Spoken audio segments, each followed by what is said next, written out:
Movie की शुरुआत sky shots, comet और सिटी प्लस विलेज विजुअल्स के साथ होती है।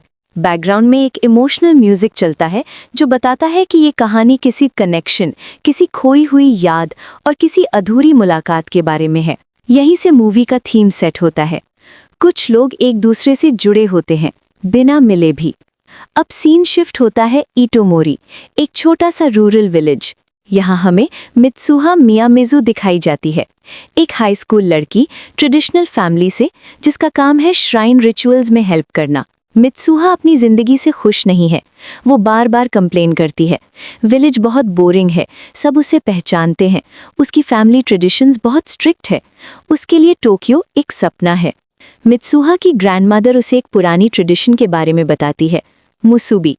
मुसुबी का मतलब होता है चीज़ों का जुड़ना, टाइम का फ्लो, किस्मत के धागे। यहाँ मूवी क्वाइटली हिंट देती है कि टाइम लीनियर नहीं होता।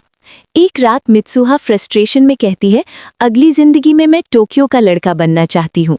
ये लाइन बहुत इंपॉर्टेंट है क्योंकि यहीं से मूवी का मेन ट्विस्ट शुरू होता है। नेक्स्ट सीन में हमें ताकी ताचिबाना दिखाया जाता है। टोक्यो में रहने वाला high school student, part time restaurant job, architecture में इंटरेस्ट। ताकी की लाइफ फास्ट, बिजी और मॉडर्न है, बिल्कुल मित्सुहा के विलेज से ऑपोजिट।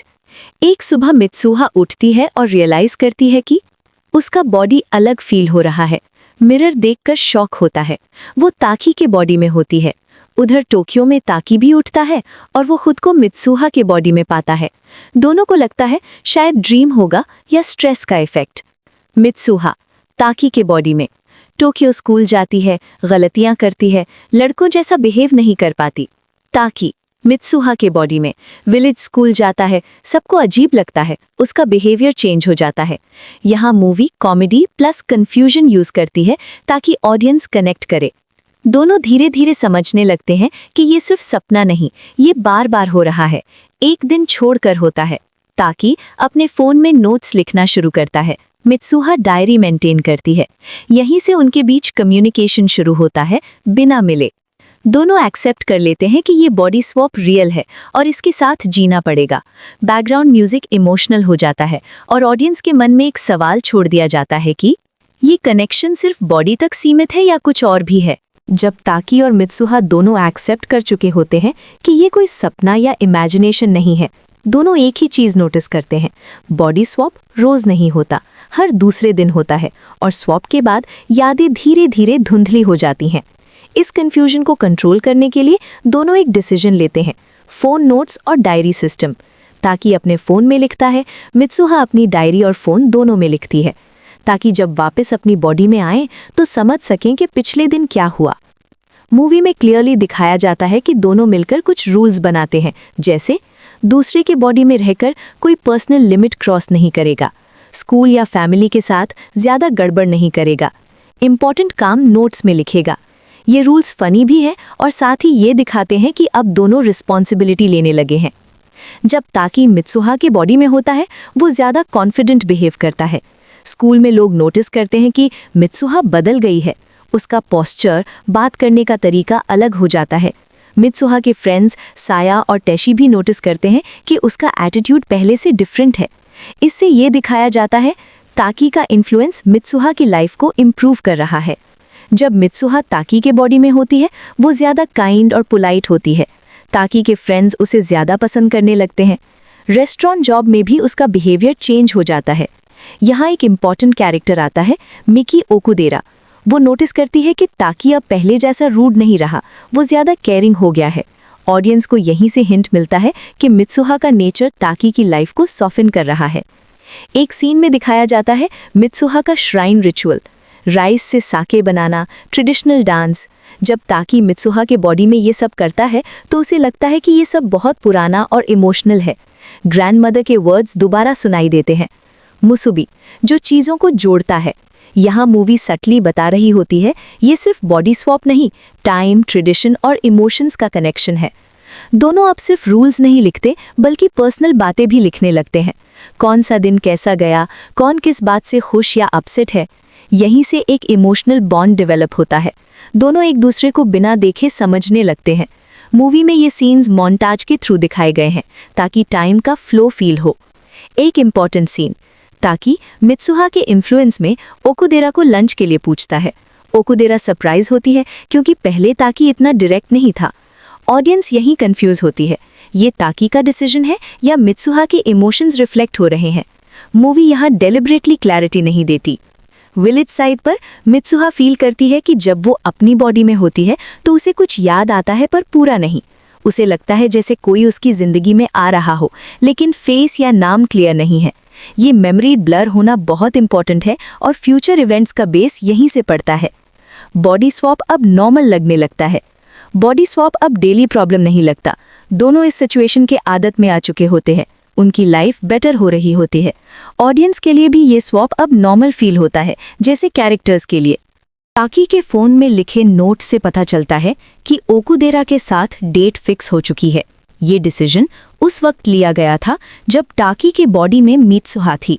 अब जब रियल टाकी अपनी बॉडी में वापस आता है वो थोड़ा कंफ्यूज्ड होता है, लेकिन नोट्स पढ़कर समझ जाता है कि ये डेट कैंसिल करना ऑकवर्ड होगा। Date day Tokyo walk. Date के दिन टाकी, ओकुदेरा और टाकी का फ्रेंड सुकासा तीनों टोक्यो में घूमने जाते हैं। यहाँ सीन्स दिखाते हैं, city streets, cafes, architecture details. टाकी बिल्डिंग्स को देखकर स्केच बनाता है जो बताता है कि उसे आर्किटेक्चर में सच में इंटरेस्ट है। डेट के दौरान टाकी ज्यादा क्वाइट है, कभी कभी लॉस्ट फील करता है। ओकुदेरा ऑब्जर्व करती है, तुम आज थोड़े अलग लग रहे हो। इसका रीजन ये होता है टाकी फिजिकली यहाँ है पर इमोशनली कहीं और। डेट का इमोशनल टर्न। एक मोमेंट पर टाकी ओकुदेरा को डायरेक्टली प्रपोज नहीं करता, वो उससे क्लियरली अपनी फीलिंग्स एक्सप्रेस नहीं कर पाता। इससे ओकुदेरा थोड़ी डिसअपॉइंटेड होती है लेकिन गुस्सा नहीं करती। यहाँ मूवी ये क्लियर करती है टाकी का दिल अब किसी और डायरेक्शन में पुल हो रहा है। डेट के एंड में ओकुदेरा टाकी से सीधा पूछती है, क्या वो किसी और के बारे में सोच रहा है? टाकी डायरेक्टली जवाब नहीं देता पर उसकी साइलेंस ही आंसर बन जाती है। इस सीन से ओकुदेरा समझ जाती है और टाकी खुद भी रियलाइज करता है कि उसके इमोशंस कंफ्यूज्ड हैं। अब सीन शिफ्ट होता है इटोमोरी विलेज में। मित्सुहा नोटिस करती है बॉडी स्वैप अचानक बंद हो गया है, नोट्स का रिप्लाई नहीं आ रहा। वो एंग्शियस हो जाती है। एक इमोशनल डिसीजन में मित्सुहा डिसाइड करती है कि वो टोक्यो जाकर टाकी को ढूंढेगी। Tokyo travel scene. Train journey के दौरान मित्सुहा टोक्यो के क्राउड्स में लॉस्ट फील करती है। बिग बिल्डिंग्स, फास्ट लाइफस्टाइल, ये कॉन्ट्रास्ट दिखाता है विलेज वर्सेस सिटी का क्लियर डिफरेंस। मित्सुहा टाकी के स्कूल के पास जाती है, रेस्टोरेंट्स चेक करती है, रैंडम लोगों से पूछती है, पर कोई टाकी को पहचानता है लेकिन मित्सुहा को कोई नहीं जानता। एक पावरफुल सीन। मित्सुहा फाइनली टाकी को देख लेती है, वो बस में होता है। मित्सुहा धड़कते दिल के साथ उसके पास जाती है, उससे नाम लेकर बुलाती है, पर टाकी का रिएक्शन कंफ्यूज्ड, ब्लैंक। वो क्लियरली कहता है, मैं तुम्हें नहीं जानता। यहाँ ऑडियंस को शॉक मिलता है। एम्बैरेस्ड और हर्ट होकर मित्सुहा टाकी को अपना रेड ब्रेडेड कॉर्ड दे देती है। ये कॉर्ड उसके हेयर का पार्ट होता है, फैमिली ट्रेडिशन का सिंबल होता है। टाकी बिना पूछे कॉर्ड ले लेता है क्योंकि वो टाकी नोटिस करता है कई दिन हो चुके हैं, अब बॉडी स्वैप बिल्कुल बंद हो चुका है। फोन नोट्स का कोई रिप्लाई नहीं आ रहा। पहले उसे लगता है शायद ये सब एक फेज था या स्ट्रेस की वजह से ख़त्म हो गया, लेकिन उसके अंदर एक खालीपन रहता है। ताकी की बेचैनी, कुछ मिसिंग है। ताकि नॉर्मल लाइफ जीने की कोशिश करता है, स्कूल, जॉब, फ्रेंड्स, पर वो फोकस नहीं कर पाता। उसे लगता है मैं किसी को ढूंढ रहा हूँ पर मुझे याद नहीं कौन। ये फीलिंग मूवी में रिपीटेडली दिखाई जाती है थ्रू साइलेंट सीन्स और बैकग्राउंड म्यूजिक। एक दिन ताकी अपना स्केचबुक खोलता है। उसमें एक विलेज के डिटेल्ड ड्राइंग्स होते हैं, लेक, माउंटेन्स, हाउसेस। उसे रियलाइज़ होता है ये वही जगह है जहाँ वो मित्सुहा के बॉडी में रह चुका है। यहीं से ताकी डिसाइड करता है मैं इस जगह को ढूंढूंगा। ताकि ट्रेन, बस, वॉक करते हुए उस जगह को ढूंढने निकलता है। वो रास्ते में रैंडम लोगों को स्केच दिखाकर पूछता है, विलेज का नाम जानना चाहता है, लेकिन सब लोग कंफ्यूज होते हैं। फाइनली एक जगह ताकी को एक रेस्टोरेंट ओनर बताता है उस स्केच को देखकर, ये जगह इटोमोरी थी।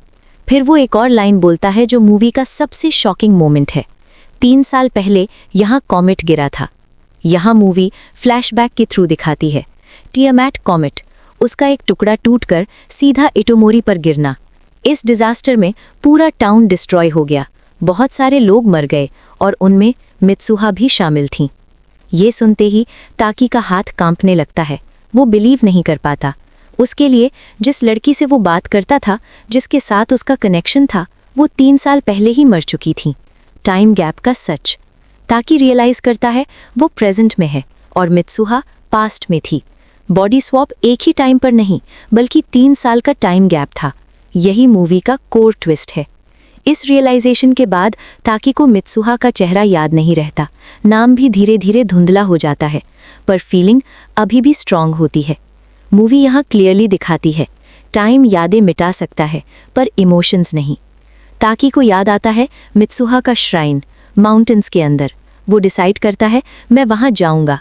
ये डिसीजन लॉजिकल नहीं बल्कि इमोशनल होता है। श्राइन पर मित्सुहा का कुछ पर्सनल आइटम्स होते हैं, ट्रेडिशनल ऑफरिंग्स, पुरानी चीज़ें। ताकी को लगता है जैसे यहाँ कोई टाइम से जुड़ा हुआ है। यहाँ एटमॉस्फेयर हैवी हो जाता है, कुछ समझ आने लगता है। ये पार्ट यहीं पर एंड होता है। बाकी स्टोरी पार्ट 2 में एक्सप्लेन करेंगे। जब तक आप चैनल सब्सक्राइब कर लो एंड लाइक कर दो और कमेंट में पार्ट 2 लिख दो।